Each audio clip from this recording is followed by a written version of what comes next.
You know what?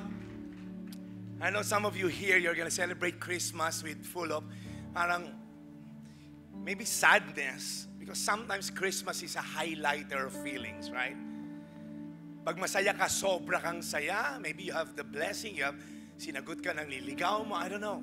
Maybe this Christmas season, umuwi tatay mo, there's so much joy. But there's some of you who's gonna celebrate Christmas. This is the first Christmas na wala yung nanay mo because maybe she died of cancer this year. And it's gonna be highlighted more this year. And some of you, maybe hindi nakuha yung bonus o wala, natanggal sa trabaho this year. And it's gonna be very sad to some of you. But thanks be to God, our joy does not come from present circumstances. Our joy is deeply rooted from the fact that Christ came 2,000 years ago to save us from our greatest problem, which is our problem with sin. That's why when Jesus in Luke chapter 2 verse 9, can you flash that on screen? In Luke chapter 2 verse 9 it says, "Then angel said to them, to the shepherd, fear not, for behold, I will bring you good news of great joy that will be for all people." You know why it's good news? Because your greatest problem is not the tuition fee ng anak mo ngayong pasukan. Your greatest problem is not yung wala kang pambayad sa bills. Your greatest problem is not because hindi ka nagkaroon ng boyfriend or girlfriend this year. Your greatest problem is your problem with sin. Because that problem will bring us to hell, eternal damnation. And God so loved the world. Even if we don't deserve it, He sent His one and only Son. Kaya po ngayong Pasko, maaaring hindi mo makuha yung wishlist mo. Maaaring sa reunion, hindi ka mabunot sa first prize, who knows? Ngayong Pasko, hindi mo makuha yung iPhone that you're praying for, it doesn't matter. Because your problem with sin has been dealt with 2,000 years ago. If you're a Christian, si Jesus po namatay for you and me. You know what it implies? This Christmas season, learn to forgive. Some of you have been harboring bitterness and resentment towards someone. I just sense in the Spirit that some of you, may mga reunion kang ayaw attendan kasi makita mo yung kamag-anak mo na asar ka. Some of you, meron kang hindi gustong bumati sa this Christmas. In fact, I can sense some of you, God wants you to be released from unforgiveness and bitterness and resentment, and God wants you to face 2019 with a clean slate. May bagong buhay. Amen? Now, here's the problem. Look up here. Hindi ito nakukuha sa palakpak lang. We have to admit, Lord, give me the grace to forgive. Some of you need the grace to ask for forgiveness. In fact, today, we're gonna end it today. I'm gonna be praying to some of you here who's having a hard time to forgive someone. Ang lalim ng sugat, ang lalim ng galit mo towards someone. Maybe a friend, maybe a loved one, maybe your husband. It may be your son or daughter, maybe your parents. But today, God wants you to be released from unforgiveness and bitterness that's weighing you down. And some of you, you're the offender. You feel you don't need to ask for forgiveness. You need to ask for forgiveness and settle it this year. Bow down your heads. If that's you today, you want the grace of God to forgive or to ask for forgiveness, raise your hands. Praise God. Come on, keep it raised. Today is the day of salvation. Today it's gonna end. Magpapatawad ka.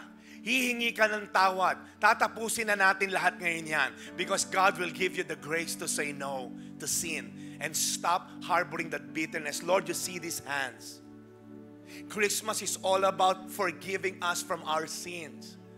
At ngayon, Panginoon, sa araw na to, naintindihan namin yung bigat na dinadala ng bawat isa, nagtataas ng kamay. They're thinking, kaya ayaw ko ipatawarin niya dahil ang bigat nung ginawa niya sa akin. Knowing, Lord, na kami rin, the most inexcusable in us, in-overlook mo, which is our sin. And yet, Lord, you love us just the same as if we never sinned. Kaya, Lord, tonight, these people raising their hands, release them, Lord God, from harboring the bitterness. Lord, to some of them, release them from pride na ayaw humingi ng tawad. But Lord, today it's gonna end. They're gonna face 2019 with a new set of perspective that I am forgiven, I am loved. That's why I can forgive, because Christmas is all about giving and not getting. We honor you, Lord God. And everybody say, Amen. Amen. Amen. Amen. Come on, let's give Him praise. God is good. Praise God. Wow. Sabi mo sa katabi mo, Merry Christmas. Sabi mo. Merry Christmas, maligayang Pasko. Taglish nga pala tayo. Sabi mo sa katabi mo, sige na, huwag ka matakot. Tao yan, okay? Maligayang Pasko. Bihira naman. Kung birthday niya, maligayang karawan, alright? Okay. Alright. Ang sarap, ano? Kung meron kang vacant seat sa tabi mo, naiyak pa si ate. Grabe ate, today is the day of salvation. Patawarin mo na yung ex mo, okay? Alright. Sino yung may upuan kang vacant sa tabi mo? Vacant seat, taas mo lang yung kilikili mo. Basa. Kahit na, okay lang. Dito may vacant seat ba dyan? Baka naliligo pa yan. Ibigay mo na yung seats na yan, okay? So, I'm Pastor Jeff. I'm one of the pastors here. Magtataas po ng kamay doon. Okay, pakitabihan lang po yun si ate. Okay? I'm Pastor Jeff. I'm one of the pastors here at Victory Fort. So, thank you po for joining us. Ito po yung last service natin po ngayon ng Christmas Eve. Excited na ba kayo sa Noche Buena? Wow! Wala kaming ganong handa. Sino ba pwedeng tuluyan mamaya? Yun, okay. Wala ka rin. Kilala kita, okay? Alright. Dahil po walang kids church, napansin nyo, marami tayong kids. Napansin nyo, alright? Excited po yung mga kids na yan because we have a special treat for them and also kasama na rin tayo mga adult. We have a special play na talagang yung kids church pinaghandaan. Now, imagine na, inimbita namin, okay? Imagine nyo si Jesus, right? Nung nandun siya sa manger, sa sabsaban. Imagine, ano kaya pinag-uusapan ng mga animals during that time? Nagkukwentuhan sila eh, hindi nyo lang alam. Okay, pero nagkukwentuhan yung mga animals na yan. And in fact, ita-translate sa atin, hindi animals mga to, mga bata talaga to, okay? They're gonna portray the roles of those animals during the time, the birth of Jesus Christ. Let's give a round of applause for our kids' church. Come on!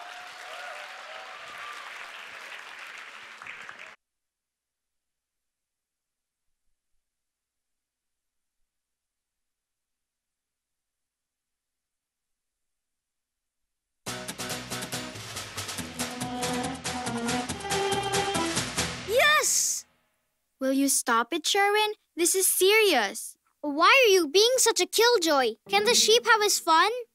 Why aren't you worried? Everything could go wrong. What if the baby gets hurt? What if Donna doesn't have the right supplies? What if Donna doesn't have enough supplies? And what if you just calm down? Calm down? Calm down? Don't you dare tell me to calm down when a human baby could be... Phew! That was intense. Whoa, Harriet, what's with the rush? We were all so worried. Worried? From what? Harriet thought something would go wrong with the baby. With baby Jesus? Yeah, she was being all nervous and anxious about it. Jesus is the first ever baby we raised all by ourselves. Jesus has human parents, you know, Harriet? And a whole human family and community, too. Humans can't take care of babies the way we do. Okay. So, how did it go with Jesus? Let's just say that our stay in Bethlehem officially starts now. I still don't get why you're both so excited about all this. It's just another day in Judah. Just another day in Judah? Oh, Sherwin, haven't you heard? Heard what? The prophets say that today's a special day. It's the day the world's been waiting for. They say the Savior's coming to free us all. And that's a pretty big deal. A savior? Who is he? We don't know. No one does. But can you imagine meeting the Savior?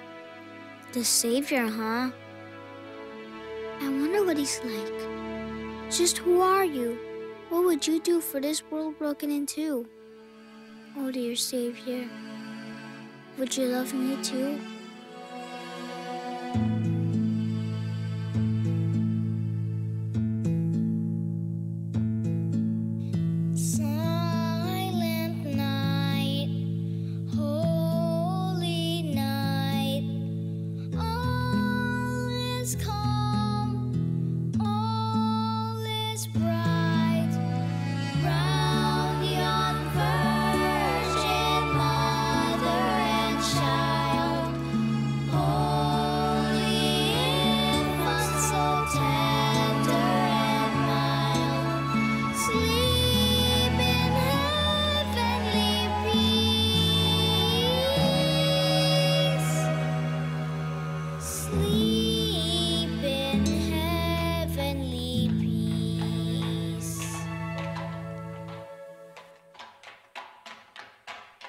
Nakarating ka na sa iyong destinasyon. Is this the first-class suite? Such a disappointment.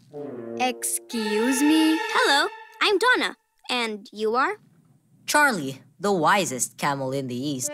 And what are you doing here, Charlie? My master is here to visit the man who's come to save Israel. He's here? That's what my master and his companions were talking about on the way here. They say he is a man who's born in Bethlehem, and that the star would lead us to him. Oh my shears, is Joseph the savior?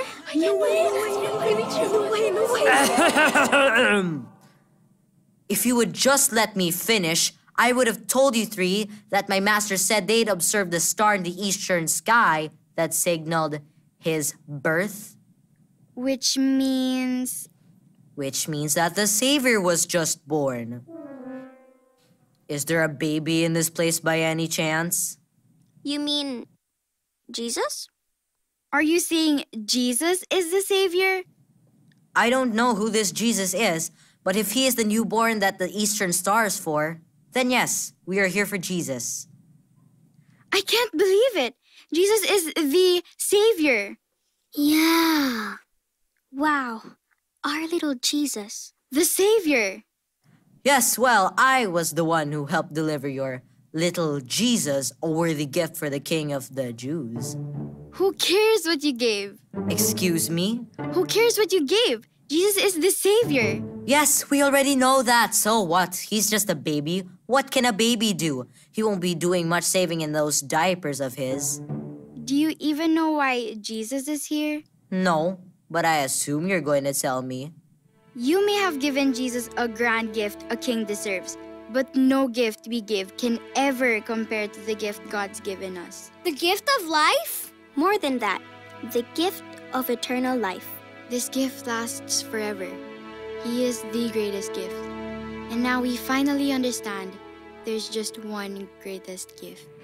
It's Jesus' birth to save all men. Hark the herald angels sing, glory to the newborn King. Peace on earth and mercy mild, God and sinners reconciled. Joyful all ye nations rise, join the triumph of the skies. With angelic hosts proclaim, Christ is born in Bethlehem. Hark the herald angels sing, glory to the newborn King. Christ by highest heaven adored, Christ the everlasting Lord. Late in time, behold him come. Offspring of the favored one. veiled in flesh the Godhead see. Hail the incarnate deity, pleased as man with men to dwell. Jesus our Emmanuel. Hark the herald angels sing, glory to the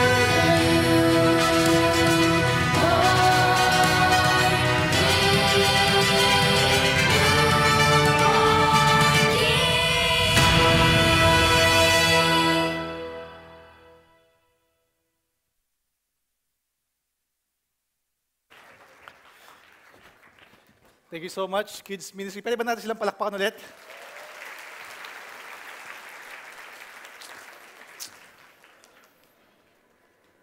Magandang gabi po sa ating lahat.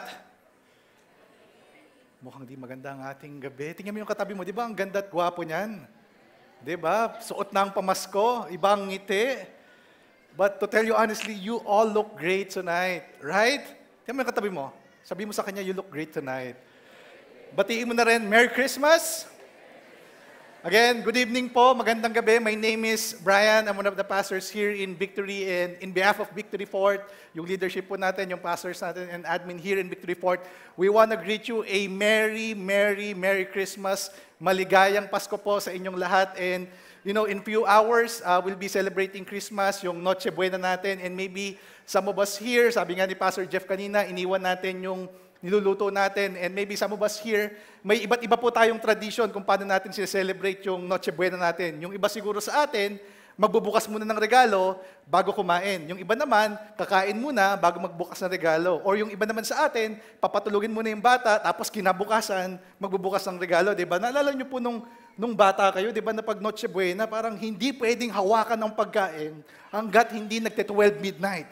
Diba? Tas galit pa yung nanay mo, diba? Uy, wala pang Pasko. Hindi pa nag-birthday si Jesus. Antayin mo muna. So ikaw, gutom ka na and all that. And no among you here, meron kayong mga family tradition pag Christmas? Wala. So hindi tayo nag-celebrate ng Christmas. Tigilan natin to, Pastor Jeff. But seriously, di ba lahat tayo? Yung Noche Buena po, it's a Christmas tradition. Right? And if I may share, kami po ng family ko, when I got married to this beautiful girl, we started a mini tradition. So yung tradition po namin to end the year celebrating and remembering the goodness of God, to capture it, nagpapapicture po kami. So I got married 2012. So ito po yung mga pictures namin throughout the years. Tingnan nyo, di ba? Parang nakita nyo yung evolution, di ba? Ay, hindi pala evolution, yung sanctifying work ni God, yung sanctification from glory to glory. And some of you here, you're thinking, ay, grabe, that pastor looks, young, parang mukhang bata pa siya, tapos dalawa na yung anak niya. I know, right? Alam niyo po, may sikreto po tayo, yung Pond's Age Miracle. Hindi, okay. Yung presensya lang po ng Panginoon, yun yung sikreto natin. Basta put Jesus in your heart and you would always look young. Kaya tingnan mo yung katabi mo, di ba? Batang-bata, di ba? O isip bata, di ba?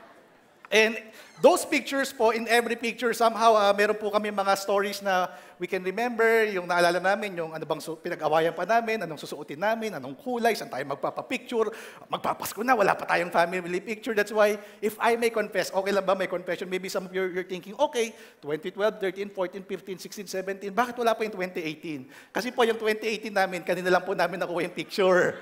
So dahil with all the busyness and all that, di ba parang sabi ko, naku, paano na yung family tradition natin? Kasi yung mga iba, nagpo-post na ng mga picture nila. So we started comparing tayo, late na, 24 na, magno-Noche Buena na, wala pa rin yung ating tradition. And when I think about that, I realize, despite yung differences po ng tradition natin, pag na-miss out po natin yung dahilan or yung reason why we do Christmas tradition, our tendency is this. Number one is, we started comparing, or we'll start comparing yung tradition natin sa tradition ng ibang pamilya. Buti pa sila, mas maraming pagkain nila, tayo konti lang. Buti pa sila, kompleto, tayo ganito lang.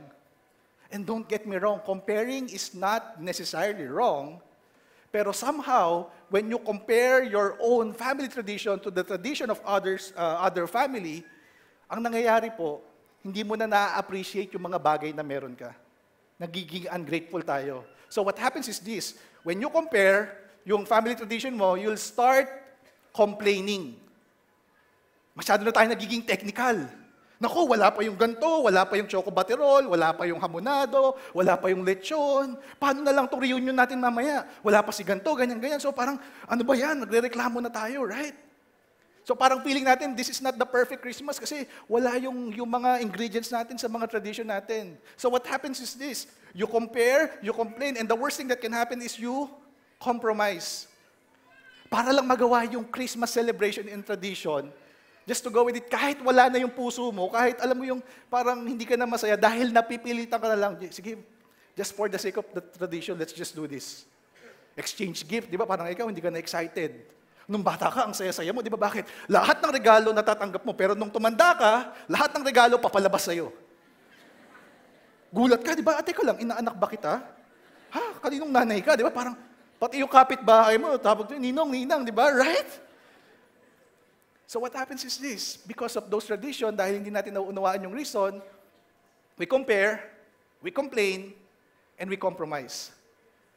But tonight, my hope and my prayer is this, as we go back to His Word, as we celebrate the real reason why we have Christmas, mawawala po sa atin to.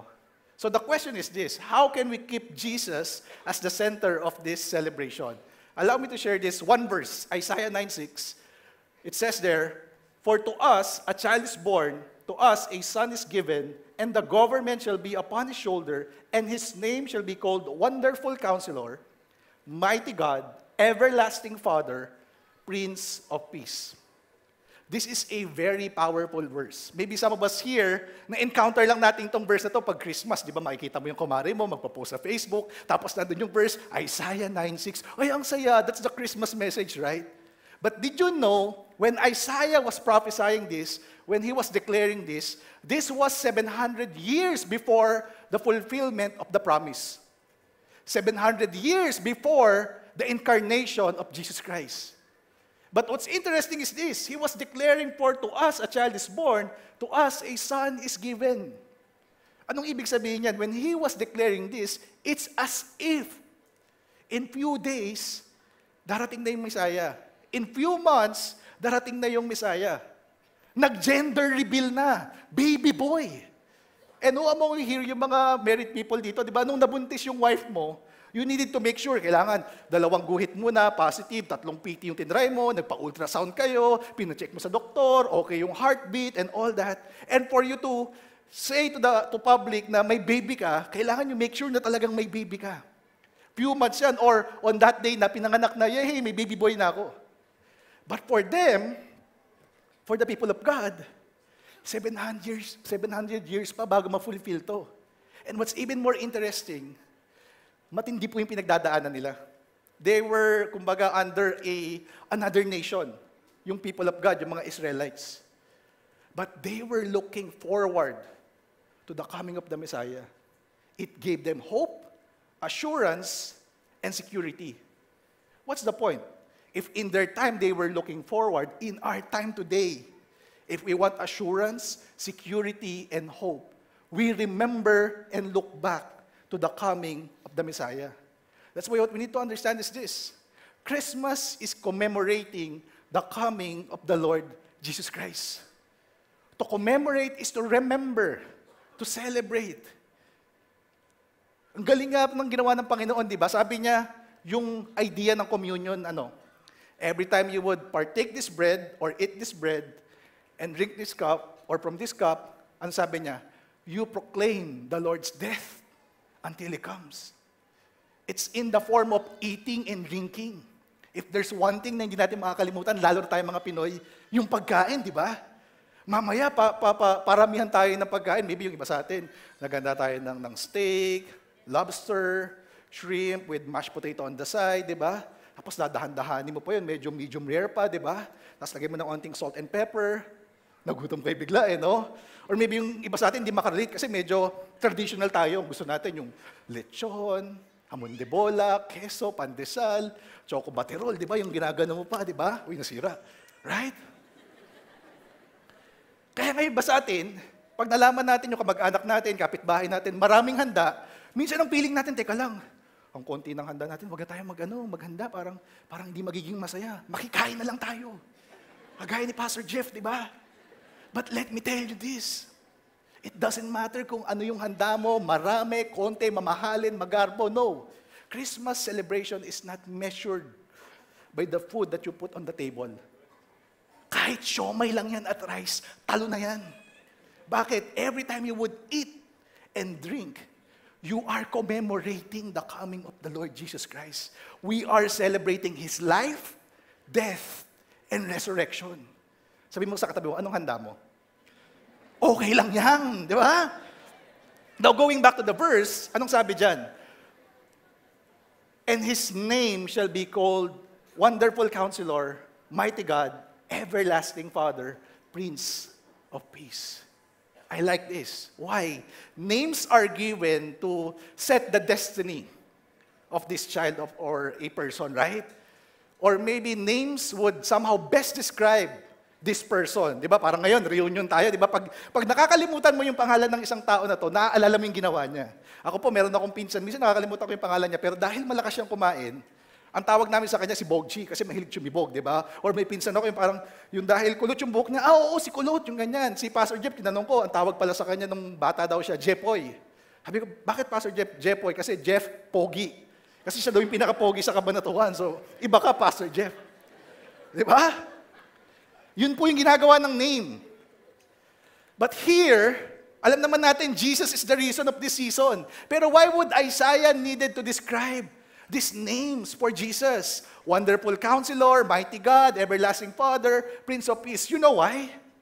Because yes, we know Him as Jesus, Lord, Master, and Savior, that would describe Him. But I believe as He comes here on earth in incarnation, or nag-incarnate siya, we get to experience this personally. That true enough, He is a wonderful God, wonderful Counselor, a mighty God, everlasting Father, and Prince of Peace. So what's the point? That Christmas, or yan, nag-ano linya. So what's the point? The point is this, that Christmas is connecting to the Lord Jesus Christ personally. I hope the very reason we are here tonight, it's not because to fulfill any religious duty na, oy, sige, once in a year lang naman ako nagsisimba, so Christmas Eve na ako magsimba. Ganyan, di ba? No. It's good for us here, spiritual family here, worshiping and serving Jesus and studying His Word. But I hope magkaroon po tayo ng personal encounter sa Panginoon. At paano natin ma-encounter yun? Ano yung pagkakadescribe sa Kanya? Wonderful Counselor. Question. When was the last time we were in awe of who God is? Na parang manghang-mangha ka lang, nag-marvel ka lang na grabe. Napakabuti talaga ng Panginoon. Napakagaling talaga ng Panginoon. When was the last time you were asking, Lord, I need your mighty power in this situation of my life? Maybe reconciliation ng relationship, maybe sa business mo, sa anak mo, or maybe may sakit sa inyo ngayon na nasa hospital and you feel like we can't celebrate kasi nasa hospital tayo. Why won't you ask God for His mighty power to heal that person? Don't let that situation stop you from celebrating. Alam naman natin, di ba, God with us, Emmanuel. Pero parang minsan feeling mo, totoo ba, Lord, na God is with us? Pero parang hindi ko naman maramdaman yung presensya mo. Could it be we're asking the wrong question? Could it be na dapat ang tanong natin, am I still with God? Do I still personally encounter Him? Yung relationship ko ba sa Kanya nag-grow? Why? Kasi sabi doon, everlasting Father. Ibig sabihin, kahit may mga pagkakataon sa buhay natin na magkukulang tayo, madadapa tayo, magkakasala tayo, pag na kay Kristo ka daw, hindi masisira yung relationship natin sa Kanya.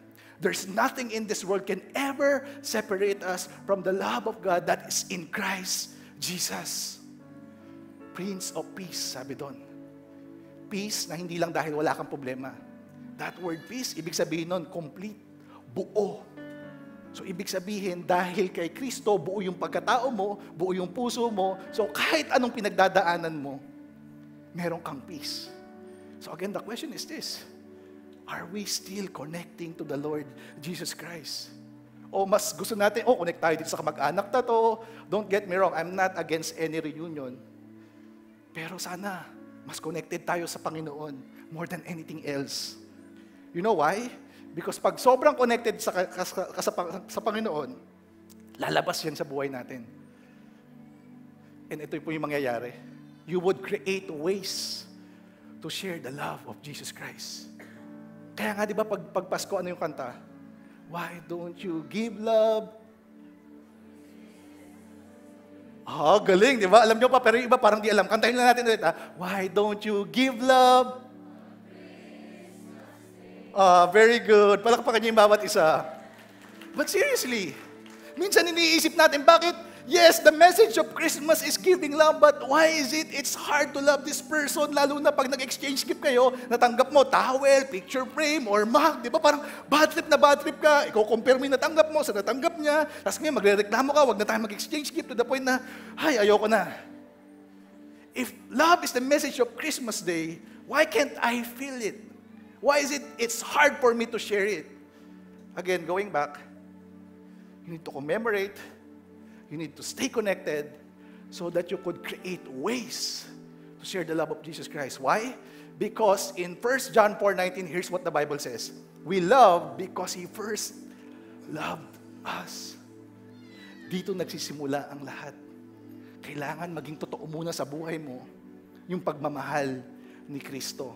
At yung pagmamahal na to, sobrang lalim, sobrang lawak, sobrang laki. Kaya ngayon, yung pagmamahal, sa kapwa mo, sa mga kaaway mo, posible. Magagawa mo. Kaya nga, did you know that in every tradition that we have this Christmas, there's a person behind it. It's Jesus Christ. Parang ganito po yan. Alam niyo po yung candy cane? Ito, may candy cane po ako dito. Nakita na po yung candy cane? Konti pa lang. Ito po, para sa hindi nakakita, candy cane, yung candy po na may kulay pula. Sige, kasi hindi nyo makita, baka maganda, malaki. Kuya, asa si kuya? Medyo yung malaki. Yan, grabe. Sobrang laki na ito. Ewan ko na lang, pag ito naubos mo, kung hindi ka maubos yung ngipin mo, tsaka diabetes talaga, no? Natanong nyo ba, bakit tuwing Pasko lang lumalabas tong candy cane? Bakit hindi mahal na araw? Bakit hindi araw ng mga patay? Bakit hindi January? Di ba? For some reason, pag Pasko, biglang naglalabasan to and all that. You know why? Because the legend of this candy came from a book. Tapos meron daw isang lolo na in order for him to pass the message, the real message of what Christmas is all about, especially to the next generation, to the young people, gumawa siya ng ganito. Bakit? Ang highlight kasi sa bata, regalo, di ba? Pero we all know that in Christmas Day, the ultimate gift na meron tayo is Jesus Christ. So what he did, he made a candy like this to represent who Jesus is. Cain, alam natin yung Cain, di ba? Shepherd. Pero nung ginawa niya to, kailangan solid candy daw. Bakit solid candy? Nakatikim na yung candy cane, mamaya. Sige, patikim na sa ito, okay? Solid because Jesus is the solid foundation. We can depend on Him. We can put our faith in Him. White. Bakit kulay puti? Kasi yun yung buhay ni Jesus. He lived a sinless life. Pure and holy and blameless. And maybe you're thinking, okay, bakit ganyan? Bakit tungkod? Alam niyo ba na pag binaliktad niyo siya, J, ay mali, ganito pala, yan. J, Jesus. Pag ginanya mo siya, it's a cane that is used by shepherd. Pero yung iba nag-iisip, teka lang, pastor, bakit yung pula hindi mo na-explain? Wait lang, advance kayo mag-isip, di ba? Yung kulay pula, it represents the blood of Jesus Christ. Why? The Bible says, without shedding of the blood, there's no forgiveness of sins. But I thank God. Among here, nagpapasalamat kayo sa Panginoon na niligtas niya tayo, na hinayaan niya, yung katawan niya, sinacrifice niya, yung dugo niya, dumanak doon sa krus ng Kalbaryo para lang matanggap tayo ng Ama.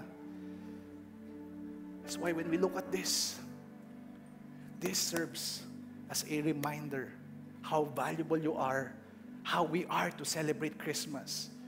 He is our good shepherd. He is our guide. He will lead us and He will guide us. That's why again, going back to this tree,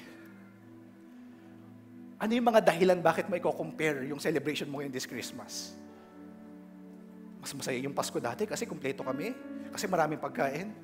Ano yung mga dahilan para magreklamo ka this Christmas?